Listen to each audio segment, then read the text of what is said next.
ॐ आप्यायन्तु ममाङ्गानि वाक्प्राणश्चक्षुश्रोत्रमथो बलमिन्द्रियाणि च सर्वाणि सर्वं ब्रह्मोपनिषदं माहं ब्रह्म निराकुर्यां मा ब्रह्म निराकरोत् अनिराकरणमस्तु अनिराकरणं मे अस्तु तदात्मनि निरतेय उपनिषत्सु धर्मा ते मयि सन्तु ते मयि सन्तु। ओम शांति शांति शांति। छांदोग्य उपनिषद के 8वें अध्याय में 12वें खंड का पहला मंत्र और उसका भाष्य हम लोगों ने पढ़ लिया है और इसमें बहुत सुंदर रीति से ब्रह्म ज्ञान का वर्णन है। अशरीरम भावसंतम न प्रिया प्रिय स्पृशता, इस रूप में। और इसमें जो भी कुछ समझने में बाकी हो वो आचार्य ने हमें भाष्य में बहुत अच्छी तरह समझा दिया है। किंतु ऋषि को या प्रजापति को जरूरत महसूस हुई है कि एक उदाहरण देके इस चीज को समझाएं, और उस उदाहरण में बहुत गड़बड़ करके रखी उन्होंने। सीधी बात बताऊं, 6ठे अध्याय में भी एक जगह ऐसा आया है, उदाहरण बिल्कुल उल्टा है। हमें समझ लेना उसको। इसी तरह से यहाँ का उदाहरण लिटरली समझने जाएंगे तो कंफ्यूज हो जाएंगे। उसको अपनी पद्धति से समझ लेंगे हम लोग, ये मैं बता रहा हूँ शुरू में। तो उदाहरण दे रहे हैं, अशरीरो वायु अभ्रम विद्युत स्तनयित्नु अशरीराणि एतानि तद यथा एतानि अमुष्माद् आकाशात् समुत्थाय परम ज्योतिरुपसंपद्य स्वेन रूपेण अभिनिष्पद्यन्ते। यथा करके छोड़ा है, ये वाक्य का पूरा अगले मंत्र में आएगा, तथा।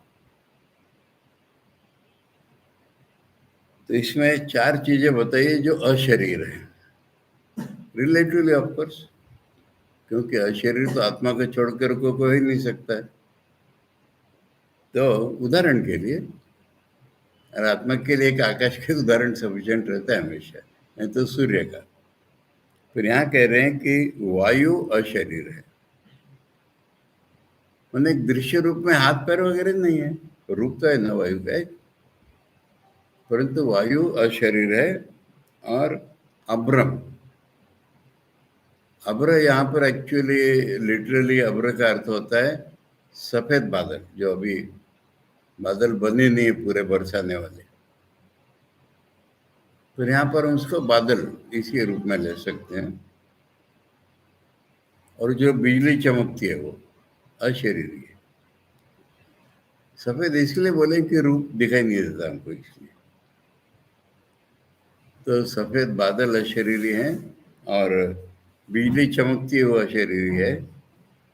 और स्तनयित्नु, स्तनयित्नु माने जो मेघ में आवाज होती है ना, मेघ टकराने की, उसका भी अपना कोई शरीर नहीं है।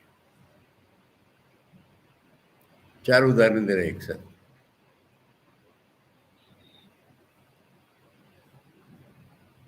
अब ये आकाश से बाहर आते हैं, यहां तक ठीक है, आकाश से ही वायु जन्म हुआ है, और इस वायु के कारण ही बोलो ये अभ्र जमा हो जाता है। और बिजली चमकती वो भी आकाश से ही चमकती है, और जो आवाज होती है प्रचंड बादलों की वो भी आकाश में। अब जैसे तैसे समझना, मैंने पहले ही बता दिए। तो ये 4 चीजें अमुष्मात आकाशात समुत्थाय। अमुष्मात में आचार्य भाष्यकर के बता रहे कि जमीन पे खड़े हम लोग और हाथ से देखा रहे उस आकाश से। अमुष्मात मैंने उस आकाश से, उस आकाश से समुत्थाय मैंने उठ करके। परम ज्योति उपसंपद्य। अब ये परम ज्योति मैंने भौतिक परम ज्योति कौन है? उदाहरण में सूर्य का प्रकाश। तो सूर्य के प्रकाश को पा लेते हैं, फिर अब स्वेन रूपेण अभिनिष्पन्दन्ते, फिर अपने स्वरूप में प्रकट हो जाते। ये उदाहरण है। मैंने पहले ही कह दिया है कि उदाहरण उल्टा पुल्टा है, हम समझ लेंगे उसको कैसे। और इसमें हमने क्या समझा?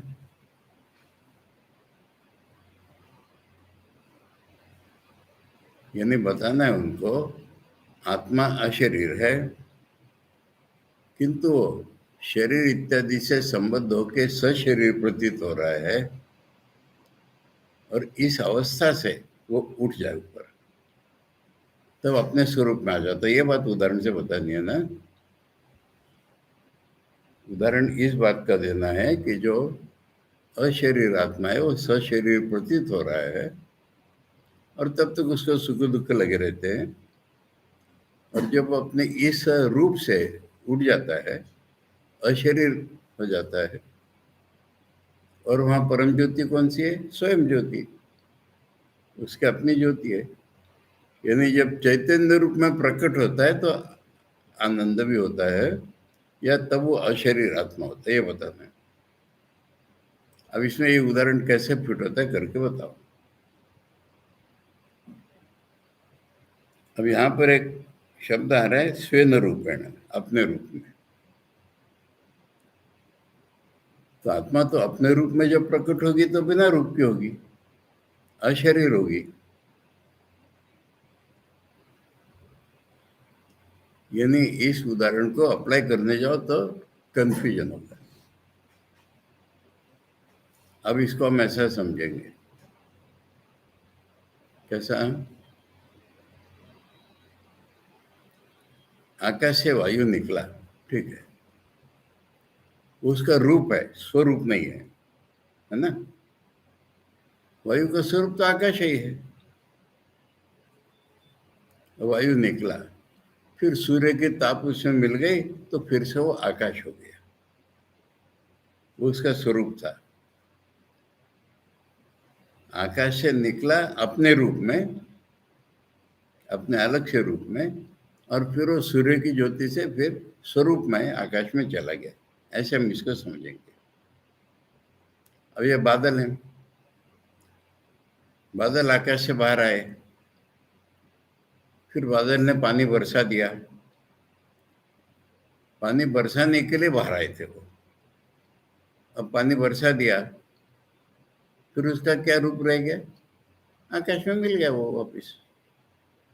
ठीक है, इस रूप में इस उदाहरण को समझ पाएंगे हम कि स्वरूप इन सब का आकाश है। अपने रूप में आए कुछ क्षण के लिए, और फिर अपने स्वरूप में वापस चले गए। इसको हम ऐसे समझ सकते हैं। अशरीर आत्मा सशरीर बन गया था, फिर वो अशरीर रूप में आ गया। अब ये बिजली चमकी, तो चमकी जब तो उसका एक रूप आ गया ना, और उसका रूप आ गया। अब चमक गई तो कहाँ गई? आकाश में चली गई। ठीक है, आकाश से आई तब उसका अपना एक रूप आया। यानी स्वेन रूपेण का अर्थ अपना रूप लेना है, स्वरूप नहीं लेना है यहाँ पर। और फिर वो आकाश में चले गए, तब वो स्वरूप में चले गए। मेघों की गड़गड़ाहट, इनका एक रूप, रूप माने शब्द रूप है इनका। अब गड़गड़ाहट खत्म हो गई तो कहाँ गई वो? आकाश में चली गई। ठीक है, ये अर्थ इसका ऐसे लगना है। तो इस तरह से अशरीर आत्मा, अब अगले मंत्र में कंप्लीट करेंगे इसको तथा करके। अशरीर आत्मा सशरीर प्रतीत हो रही थी, और वो उससे उठ गई जब, तो अपने स्वरूप में अशरीर रूप में चली गई। ठीक है, अब देखते हैं आचार्य भाष्य इसको। छठे अध्याय का एक याद है? छठे अध्याय में एक सवाल उठाया है श्वेत केतु ने, कि हमें पता कैसे नहीं है कि हम ब्रह्म से आए हैं। उसका उदाहरण देते में कहा है कि मधुमक्खियों ने या भौरों ने कई प्रकार के फूलों से मधु इकट्ठा किया। अब ये मधु हो गया। अब मधु के जो पर्टिकुलर पार्टिकल्स हैं उनको चेतन समझो, पहली तो बात है, उदाहरण है। उनको पता है क्या कि हम किस फूल से आए हैं? उल्टा क्या हो रहा है पर? एक है भी, बहुत्व का पता नहीं उनको, और हम बहु है, हमको एकत्व का पता नहीं है। इसलिए इस उदाहरण को ऐसा फिट कर लेना पड़ता। स्वरूप का पता नहीं है रूप होने पर, ऐसा अर्थ लगाना इसका। तो स्वामी जी के आधार पर कि पुराने जो उपनिषद हैं, विशेषकर छांदोग्य की बात कर रहे हैं वो, पुराने जो उपनिषद है उनमें सत्य अद्भुत है, भाषा ठीक नहीं थी, उन लोगों की डेवलप ही नहीं हुई थी। उसी का एक पार्ट इसका मानना है। ठीक है, तो आचार्य कह रहे हैं तत्र अशरीरस्य संप्रसादस्य, आत्मा का नाम संप्रसाद दिया है ना, जो नींद में मानो अपने ज्ञानी का अपने स्वरूप में, अदरवाइज हम सबका अज्ञान में, पर नींद में आनंद रूप होता है, उसका नाम संप्रसाद। आत्मा का नाम ही संप्रसाद कर दिया, जिसका स्वरूप नींद में हमें पता चलता है, उसको नहीं पता चलता, ज्ञानी को पता है। इसलिए आत्मा का नाम ही पिछले अनेक खंडों से यहाँ पर संप्रसाद है। तो ये दोनों जोड़ दिया। अशरीर जो है, संप्रसाद जो है, अविद्या से शरीरेण अविशेषताम स्वशरीरताम एवं संप्राप्त, अविद्या के कारण, गलत ज्ञान के कारण शरीर से अविशेषता, माने शरीर के साथ आइडेंटिफाई हो गया, वो शरीर से अलग अपने को नहीं समझ पा रहा है अज्ञान के कारण। सशरीरता, उसी को हमने सशरीर हो गया वो। ऐसा जो हो गया है, शरीरात समुत्थाय, वो शरीर से उठ जाएगा, वो शरीर से उठ जाएगा, स्वेन रूपेण, अपने स्वरूप में आ जाएगा, यथा अभिनिष्पत्ति, जैसे अभिनिष्पत्ति उसकी हो जाएगी अपने स्वरूप में, तथा वक्तव्य इति दृष्टांत उच्यते।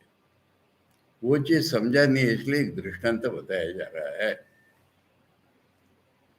अशरीरो वायु, अब एक्चुअली तो अशरीर नहीं है ना, पर रिलेटिव एग्जाम्पल के रूप में। तो इसलिए आचार्य कह रहे अविद्यमानम शिरा पाण्यादिमत शरीरम अस्ति इति अशरीर। हमारे जैसे हाथ पैर सिर नहीं है, इसलिए अशरीर कह दो वायु को। मैंने रूप तो है उसका अपना, पर हमारे जैसे हाथ पैर इत्यादि नहीं है, तो अशरीर है वो। किंच अभ्रम विद्युत स्तन इतनो इति एतानि च अशरीराणि। इसी प्रकार अभ्र, विद्युत और आवाज, ये भी अशरीरी हैं। तत्र एवं सती, ऐसा होने पर वर्षादि प्रयोजनावसाने, यानी उत्पन्न क्यों हो गए थे? बरसने के लिए, वृष्टि होने के लिए आकाश से बाहर निकले थे। वायु, मेघ, बिजली, आवाज, और वो पूरा हो गया। आचार्य को समझाने जाके और गड़बड़ कर रहे। वर्षादि प्रयोजनावसाने तथा अमुष्मादिति भूमिष्ठा श्रुतिर द्युलोक संबंधी आकाश देशम व्यपदिश्यति। करे श्रुति जो है वो तो धरती पे, वो उंगली दिखा करके हम दिखा रही है उस आकाश से। अमुष्मात बोला इसलिए, अमुष्मात बोला इसलिए आचार्य कह रहे कि उंगली दिखा करके बताया जा रहा है उस आकाश। एतानि यथोक्तानि आकाश समान रूपताम आपन्नानि। आकाश के समान रूप है इनका नहीं, चलेगा क्या? हाँ, अमुष्माद इति भूमिष्ठ श्रुति व्यपदिश्यते, ठीक है। वर्षादि यहाँ से कनेक्ट होगा, बीच में पैरेंथेटिकल क्लॉज आ गया ये अमुष्माद बताने के लिए। वर्षादि प्रयोजनावसाने तथा यथोक्तानि आकाश समान रूपता आपन्नानि। अभी आकाश के समान हो गए, वर्षा खत्म हो गई तो स्वेन वायुवादि रूपेण गृह्यमाण मानानि आकाशाख्यतां गतानि, ठीक है। उनका अपना जो रूप था वो वायुवादी था, अब उनका नाम वायुवादी नहीं रहा, अब उनका नाम आकाश ही हो गया। वर्षा खत्म हो गई, आकाश में मिल गए माने क्या, वायु इत्यादि नाम हो गए थे, वो नाम नहीं रहे, आकाश नाम हो गया। यथा संप्रसादो अविद्यावस्थायाम, अभी वैसा उदाहरण लगाना है अगले मंत्र में, पर आचार्य यही लगा के बता रहे। ये संप्रसाद आत्मा है वो अविद्यावस्था में शरीरात्म भावम एव आपन्ना, शरीर को अपना मान रहा है वो। तानि च तथा भूतानि अमुष्माद द्युलोक संबंधिनी आकाश देशात समुत्तिष्ठन्ति वर्षणादि प्रयोजनाभिर्निवृत्तये कथम। वो क्लास आदि छोड़ दी। अच्छा, इतना। जैसे संप्रदाय आत्मा देहात्म भाव को पा लिया, ऐसे इन लोगों ने वर्षा के प्रयोजन से अपने अपने रूप धारण कर लिए थे।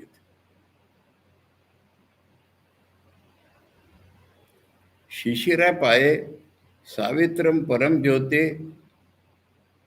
अब ये बरसात के बाद क्या हुआ, ठंडी के दिन चले गए पूरे, उसके बाद गर्मी आई। सावित्रम परम ज्योति, सावित्र माने सूर्य की, परम ज्योति प्रकृष्टम ग्रीष्म ग्रीष्मकम, गर्मी, विशेष गर्मी, उपसंपद्य सावित्रम अभितापम प्राप्त, अर्थात सूर्य की गर्मी इनको मिल गई ठंडी के बाद। आदित्य अभितापेन पृथक भावम आपादिता संता, जो पृथक इनका भाव हो गया था वो स्वेन स्वेन रूपेण पूर्ववातादि वायु रूपेण। स्वेन रूप कौन सा इनका, वायु हो गया ईस्टर्न विंड। ईस्टर्न विंड माने जैसे हमारा मानसून।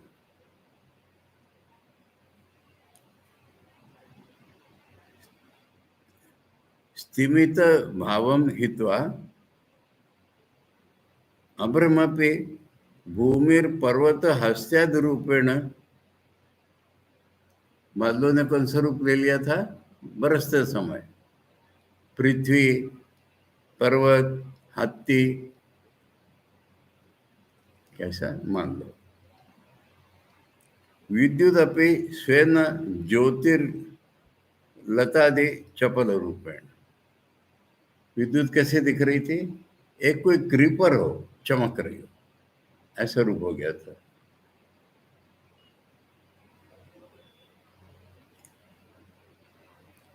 स्तनयुत्निरपि स्वेन गर्जित आशनि रूपेण।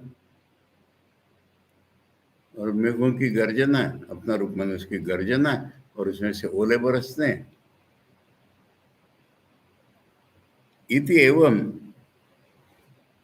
प्रावरूढ़ आगमे स्वेन स्वेन रूपेण अभिनिष्पन्नते। वर्षा काल आने पर ये रूप हो जाते हैं उनके, समझ लो जो समझ लो।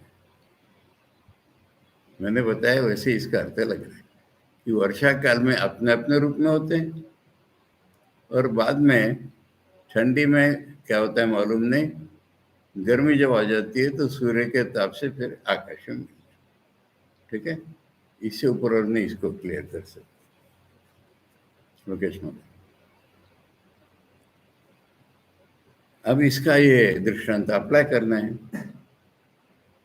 वहां तो आचार्य ने खाली एक ही लाया था कि जैसे सशरीर बन गया था वैसे। एवं एव एष संप्रसादो अस्मात् शरीरात् समुत्थाय परम ज्योतिरूप संपद्य स्वेन रूपेण अभिनिष्पद्यते। ये एक वाक्य कंप्लीट है, वाक्य मार्क कर लो चाहे। स उत्तम पुरुषः, एक वाक्य। स तत्र पर्येति जक्षत क्रीडत रममाणा स्त्रीभिर्वा यानैर्वा ज्ञातिभिर्वा। एक वाक्य पूरा यहाँ पर। न उपजनम स्मरत, ये एक वाक्य पूरा। नहीं नहीं नहीं, नहीं। न उपजनम स्मरत इदम शरीरम, ये वाक्य। इदम शरीरम, ये वाक्य खत्म हो गया। स यथा प्रयोग आचरण युक्ता, ये एक दूसरा उदाहरण आ रहा है इसमें। पहले उदाहरण की मर्यादा यहाँ खत्म हो गई। स यथा प्रयोग आचरण युक्ता एवं एव अयम, एवं एव अयम अस्मिन् शरीरे प्राणो युक्ता, ये दूसरा उदाहरण है। अब ये जो संप्रसाद आत्मा है इस शरीर से उठ गया, परम ज्योति रूप संपद्य, माने स्वयं ज्योति रूप है उसका, स्वयं रूपेण अभिनिष्पद्यते, उसके अपने आश्चर्य रूप में आ गया। स उत्तम पुरुष है, तो वो क्या बन गया? उत्तम पुरुष। उत्तम पुरुष कहाँ है मालूम है आपको?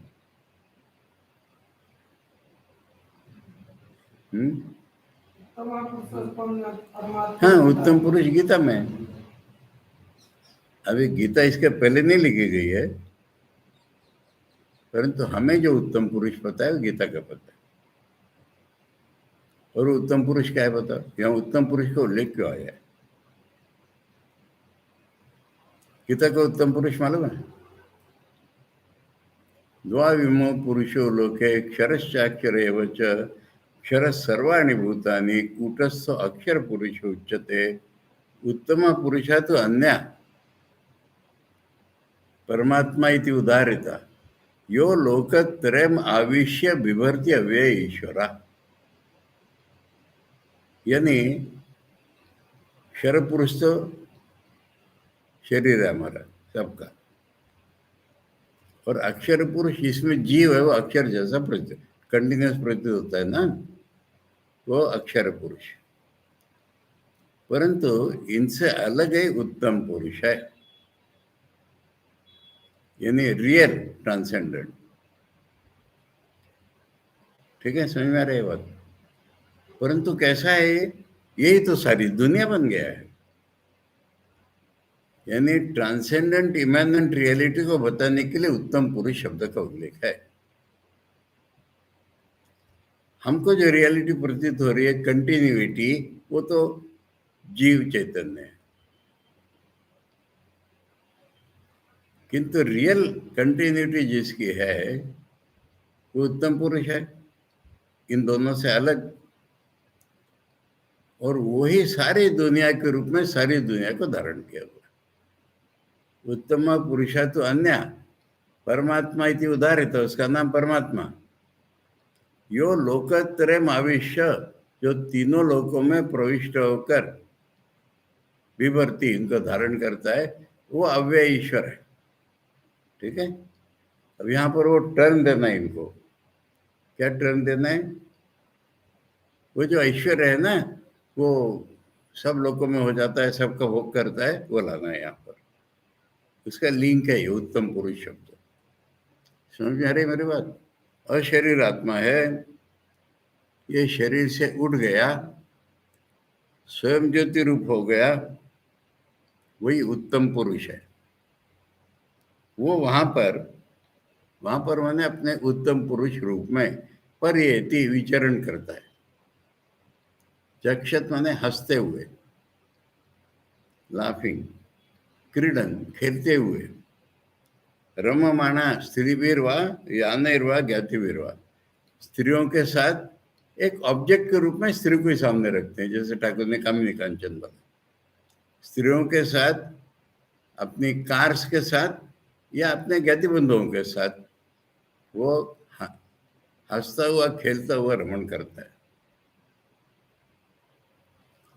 अब एक फर्क हो गया उसमें, एक नहीं तो दुनिया के आदमी भी स्वप्नों में बोलो जागृति में बोलो स्त्रियों के साथ या के साथ रमण कर सकता है, पर ये न उपजनम स्मरत इदम शरीरम, जो पहले उपजन्म का अर्थ हो रहा है माता पिता से जन्म हुआ जिसका, वो ये शरीर है ना, इसकी याद नहीं रहती उसको। तब पहले बता दिया था ना, ये भोग पार्थिव नहीं है, उसको अपने शरीर की याद नहीं रहती जब ये विचरण करता है तब। यानी वो भोग पार्थिव नहीं है ब्रह्मलोक के। अभी तो ब्रह्मलोक से परे चला गया, फिर ब्रह्मलोक तो इसको उपलब्ध है हमेशा। अरे बात समझ में? इसमें क्या है कि वो घूमता है, आराम से घूमता है, रमण करता है। न उपजनम स्मरत इदम शरीरम, जो उत्पन्न हुआ है उस इस शरीर को वो स्मरण नहीं करता है, यानी उसके कॉन्शियसनेस में, वो बोध में रहता ही नहीं है। उदाहरण लो ना, सामने ठाकुर बैठे हुए हैं, ठाकुर कहते मैं इस श्लोक में गया, उस श्लोक में गया, तो शरीर को तो नहीं उठा के ले गए उस श्लोक में। उनको अपने शरीर का पता है जब उस श्लोक में गए, उस श्लोक में गए।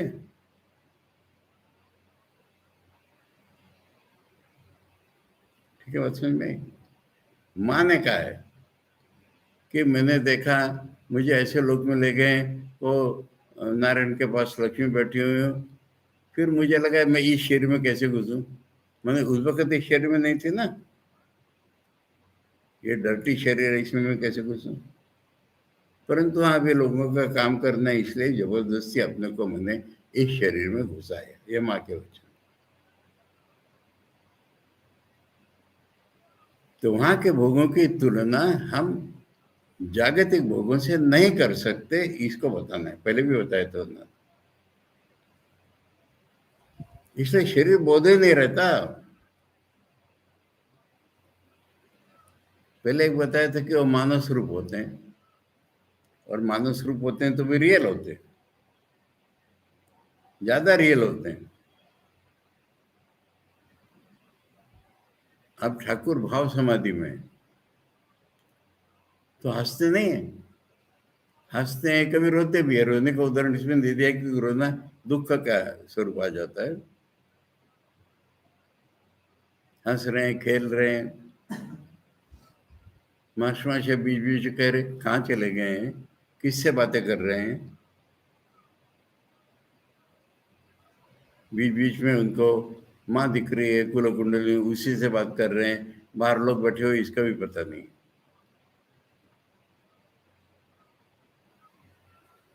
ठीक है, ये उदाहरण कंप्लीट हो गया। अब उसके बाद जो हम सशरीर थे अविद्या से, उसके बारे में और एक उदाहरण दे रहे हैं। यथा प्रयोग्य, प्रयोग्य माने जो चीज जोड़ी जाती है। कौन चीज जोड़ी जाती है? बैल अथवा घोड़ा। बैलगाड़ी खींचने के लिए बैल जोते जाते हैं, ये कार रथ खींचने के लिए घोड़ा जोड़ा जाता है। आचरण नहीं युक्ता, आचरण में अपने अपने काम में लगाए जाते हैं। वैसे प्राण रूप में इस शरीर में जुड़े थे हम। प्राण किसको कहते हैं? ये आइडेंटिफिकेशन ने कई बार समझाया है। हाँ? जब मैं आ जाता है जीव रूप में, तब प्राण आ जाते, तो हम उस जीव को प्राण ही कहते हैं ना। प्राण चले गए उसके तो जीव चला गया ना। इसलिए प्राण शब्द बहुत व्यापक है यहाँ जीव के अर्थ में। ठीक है, जैसे बैल या घोड़े अपने यानों में जोड़े जाते हैं, ऐसा ये शरीर में प्राण रूप में, जीव रूप में शरीर से जोड़ दिया गया है अविद्यावस्था में। इसका उसका डायरेक्ट कनेक्शन नहीं है, अलग एक उदाहरण दिया है। वो अब छूट गया शरीर से, ऐसा जोड़ो, वो अब शरीर से छूट गया दोबारा। ठीक है, आचार्य भाष्य यथा अयम दृष्टांता मैंने पुराना दृष्टांत वायवादीनाम आकाशादि साम्य गमनवत, वायु इत्यादि आकाश के समान हो गए थे जैसे वैसा अविद्या संसार अवस्थायाम शरीर साम्य मापन्न, अविद्यावस्था में शरीर के समान हो गया था जो, उसे से मिल नहीं रहा है वो। हम कैसे शरीर से मिल गया था? अहम अमुष्य पुत्रो जातो जीर्णो मरिष्य इति एवं प्रकारम प्रजापति न इव भगवान यथोक्तेन क्रमेण नासित्वम देहेन्द्रियादि धर्म तत्वमसि इति प्रतिबोधिता सन। ठीक है, तो शरीर भाव आ गया तब कहता है कि मैं फलाने का बेटा हूँ, जन्म हुआ है मेरा, बूढ़ा हो जाऊंगा, मरूंगा, ये वह शरीर भाव में आपको। अब प्रजापति ने सिखाया उसको, हे इंद्र, क्रम से सिखाया, तू ये देह नहीं है, देह इत्यादि धर्म वाला नहीं है, स्वप्न वाला भी नहीं है, नींद वाला भी नहीं है, तत्वमसि हो, तुम तो वही हो रियलिटी। इति प्रतिबोधिता सन, ऐसा जब इंद्र को जगा दिया, स एव एष संप्रसादो जीवो, तो वो संप्रसाद जीव था पहले। अस्मात् शरीरात आकाशादि व वायु आदया समुत्थाय, जैसे आकाश से वायु इत्यादि उठ गए थे, उल्टे उदाहरण, ऐसे ही शरीर से उठ गया। देहादि विलक्षणम आत्मनो रूपम अवगम्य, देह से बिल्कुल अलग लक्षण जिनका, वो आत्मा रूप में चला गया। देहात्म भावना में हित्वा इत्यत, देह को आत्मा समझने की भावना छोड़ दी उसने। स्वेन रूपेण सदात्मना एव अभिनिष्पद्यति इति व्याख्यातम पुरस्तात्, आचार्य इनको ने पहले बता दिया था व्याख्यान कि उसका स्वरूप जो है वो आत्मा स्वरूप है सदा, उसी का वो हो गया। स येन स्वेन रूपेण संप्रसाद अभिनिष्पद्यते, वो संप्रसाद जैसे अपने रूप में आ जाता है। प्राक प्रतिबोधात तद भ्रांति निमित्तात् सर्पो भवति यथा रज्जु, प्रतिबोध होने के पहले जिस रूप में था उससे बाहर आ गया वो। उदाहरण, और एक उदाहरण आचार्य ने जोड़ दिया कि जैसे रज्जु अज्ञान में सर्प प्रतीत होती है, पश्चात कृत प्रकाश प्रकाश पश्चात कृत प्रकाश अरज्वात्मना स्वयं रूपेण, जब हमने लाइट डाल दिया उसके ऊपर तो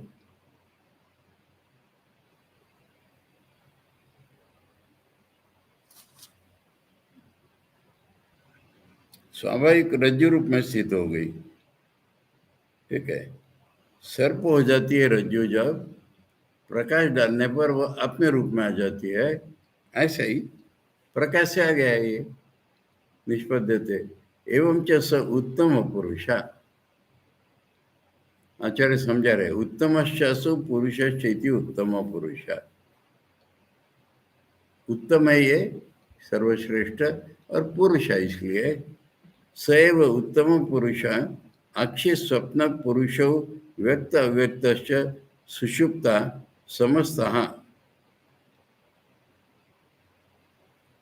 अक्षय पुरुष और स्वप्न पुरुष तो व्यक्त हैं, और सुषुप्त पुरुष स्वाभाविक रूप में स्थित होकर वो सम्यक प्रकार से लीन संप्रसन्न अव्यक्त तथा शरीर है।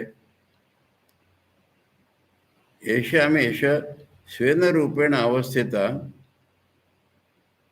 उनसे वो अलग स्वरूप में अवस्थित है। क्षराक्षरो व्याकृत अव्याकृतो अपेक्ष उत्तम पुरुष।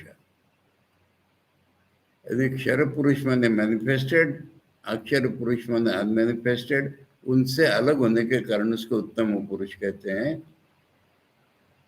कृत निर्वचनो अयम गीतासु, एक इसमें चीज प्रतीत हो रही है, क्या? Side issue. उन्हें गीता पहले नहीं लिखी गई, पर आचार्य ने गीता भाष्य पहले किया है, छंदोगी भाष्य के पहले। कहले ये तो हमने गीता भाष्य में समझा दिया है आपको, उत्तम पुरुष क्या होती है, ये आचार्य ने बता दिया आपको। कृत निर्वचनो ही अयम गीतासु, इसका निर्वचन तो गीता में कर दिया गया है। माने उत्तम पुरुष समझना हो तो मेरा गीता भाष्य देख लो, ऐसा कहते हैं ना।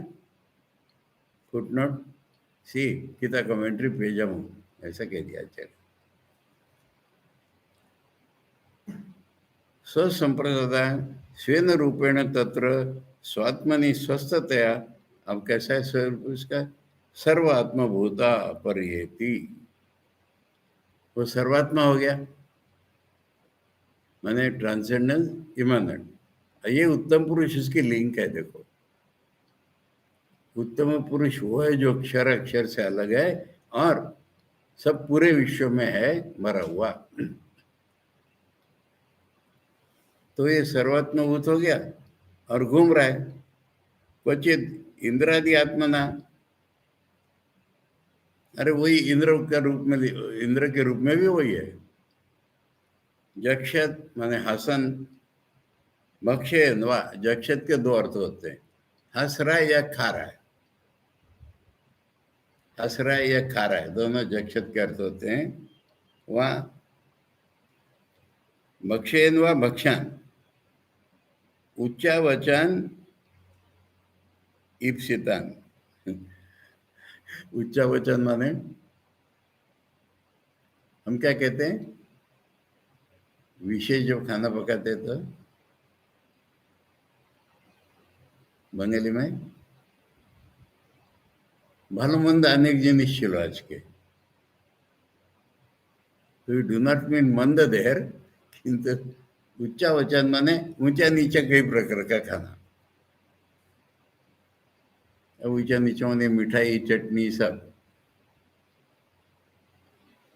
इप्सित है, उसको जो पसंद है वो। हाँ, क्वचिन मनो मात्र ही संकल्पा देव, याद रखो ये तो मन के संकल्प से ही पा लेता है वो सारा।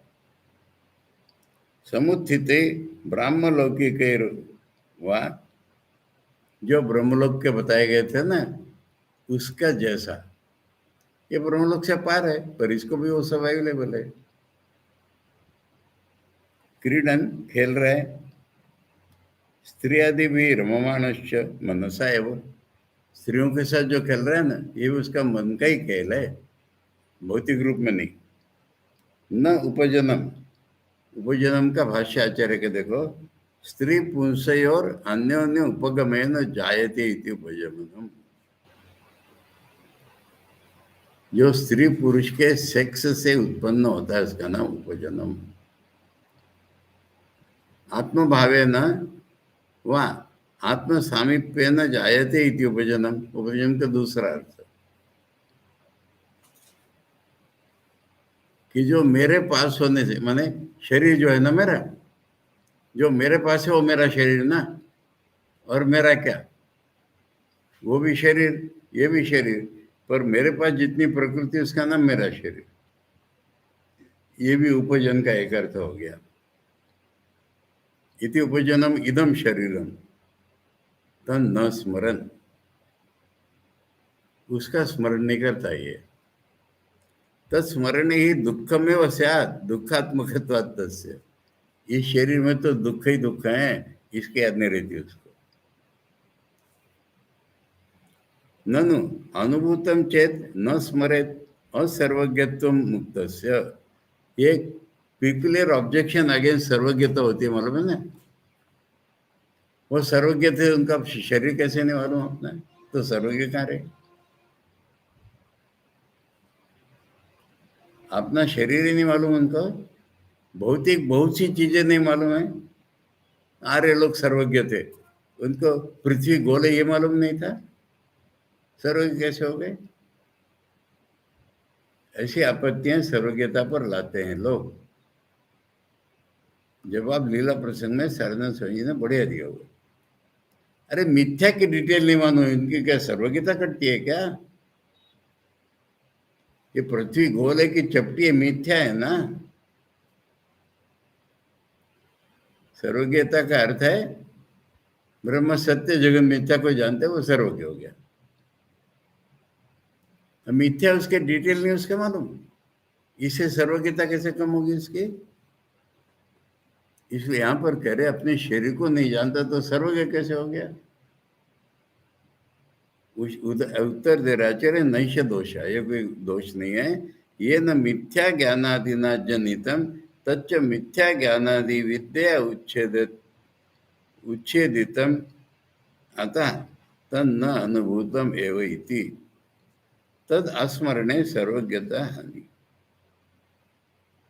मिथ्या ज्ञान का डिटेल होने के कारण वो नहीं जानने पर सर्वज्ञता की हानि नहीं होती। अच्छा, ठाकुर का और एक उदाहरण। अच्छा, मैं दूसरा सवाल पूछ रहा हूँ। हम कहते ईश्वर सब कुछ कर सकता है, एक चीज नहीं कर सकता ईश्वर, कभी नहीं कर सकता। ईश्वर अपने को डिस्ट्रॉय कर सकता है? नहीं कर सकता ना।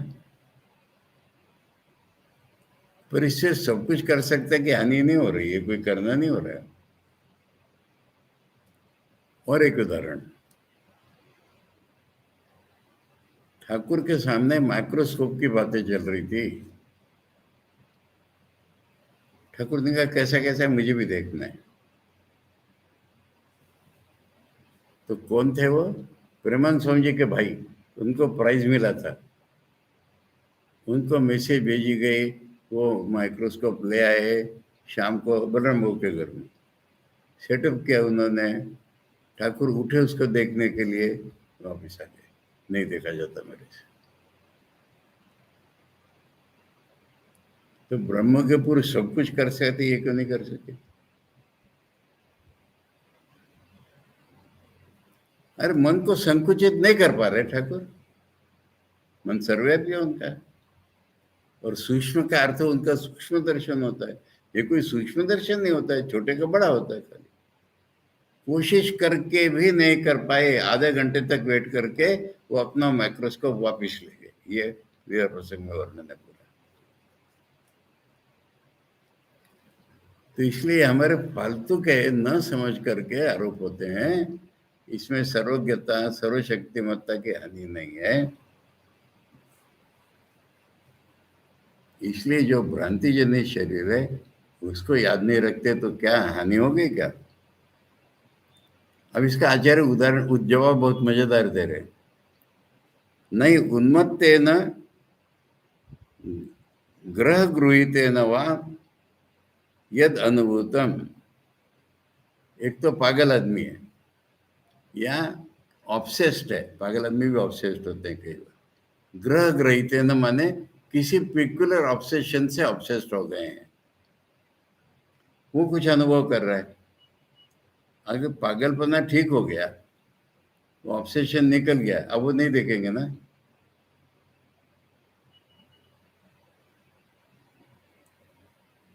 तो इसलिए हम लोग उन्माद अवस्था में जो देख रहे वो नहीं देख रहे।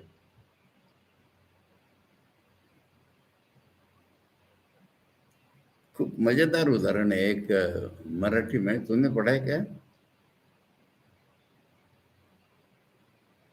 एक मराठी में ऑथर थे चिम V Joshi, C V Joshi, विनोदी लिखने वाले।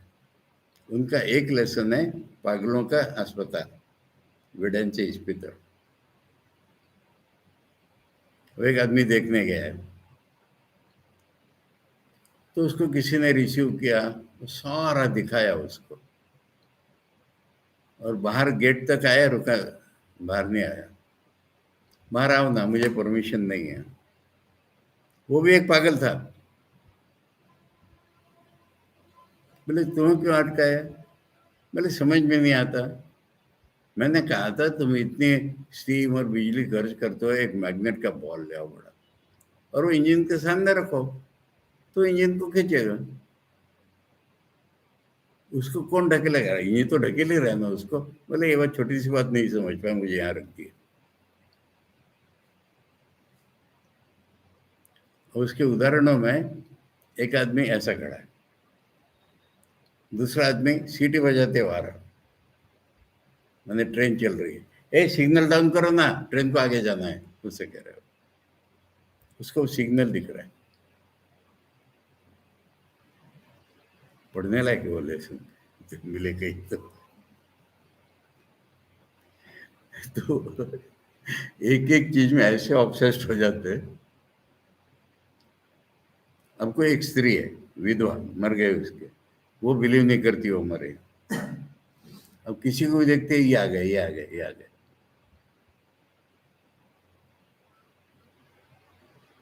तो यहाँ पर आचार्य कह रहे, जो पागल कुछ देखता है या ऑब्सेस्ड आदमी कुछ देखता है, वो नॉर्मल आदमी नहीं देखता। यद अनुभूतम तद उन्मादादि अपगमे, मैंने वही जब उन्माद या पागलपना चला गया उसका, आपकी स्मर्तव्य शायद, वो भी याद रखना है कि उन्होंने, मैंने ऐसा देखा था तब।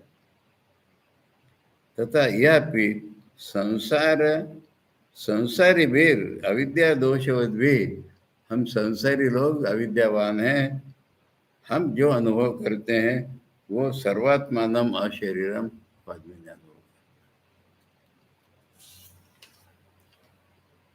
न स्पृशति,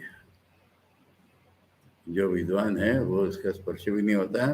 अविद्या निमित्त अभावात, अविद्या नहीं रही उसमें, इसलिए अविद्या जनित कोई चीज इसमें नहीं रही। ये है।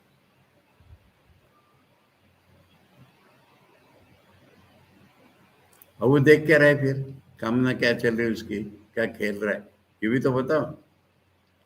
ये तो उच्छिन्न दोषी मृदित कषायर मानसा सत्य कामा, जिनके सारे दोष निकल गए हैं, इम्प्योरिटीज एक भी नहीं रही है, उनकी सत्य कामनाएं होती हैं। अंधता भी दाना अनुभूयन्ते, हमारे में वो मिथ्या ज्ञान से ढकी हुई रहती है। विद्या भी व्यंगत्वात्,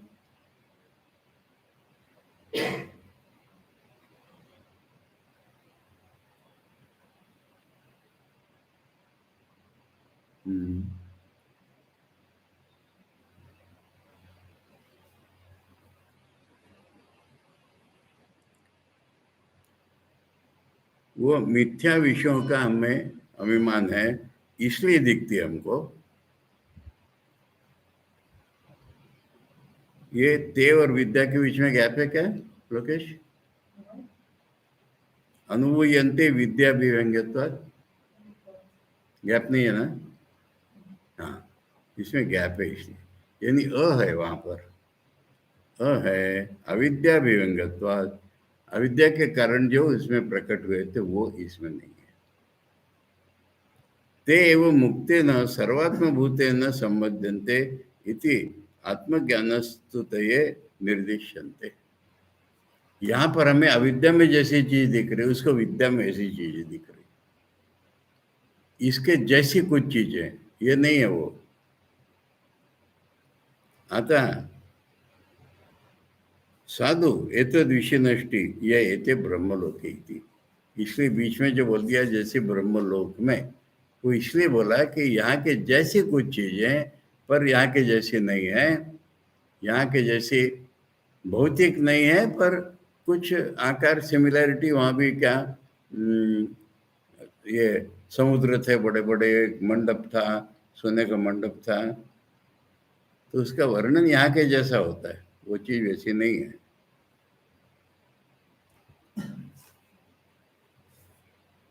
सर्वात्मत्वात् ब्रह्मण उच्यन्ते, तो ब्रह्म सर्वात्मा होने के कारण उसके अलग हैं सारे।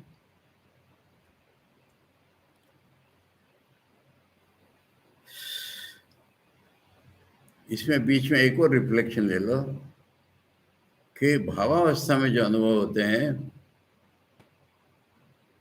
रादर जो भाव होते हैं भगवान के प्रति,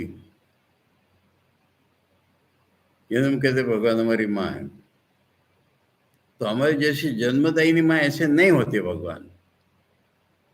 जो पंचभाव होते हैं वो भौतिक नहीं होते, उसकी आकृति से सिमिलर है। वो तो सारे अद्वैत के एक्सप्रेशन होते हैं। समझ में आ रहा है ना? माँ ने इसका जवाब दे दिया है, तो मेरी गर्भधारिणी माँ जैसी हो, तो मैं नहीं गर्भधारिणी माँ जैसी, मैं तेरी माँ हूं, मैं सतासत की माँ हूं, चराचर की माँ हूं, उस रूप में तेरी माँ हूं। और हम बेटे होते हैं ना, बोले अब तुम तो ब्रह्म होते हो। तो इसलिए पंचभाव अद्वैत के एक्सप्रेशन होते हैं, ये दुनिया के पंचभाव नहीं होते, पर कुछ सिमिलैरिटी है उसमें। अब इसमें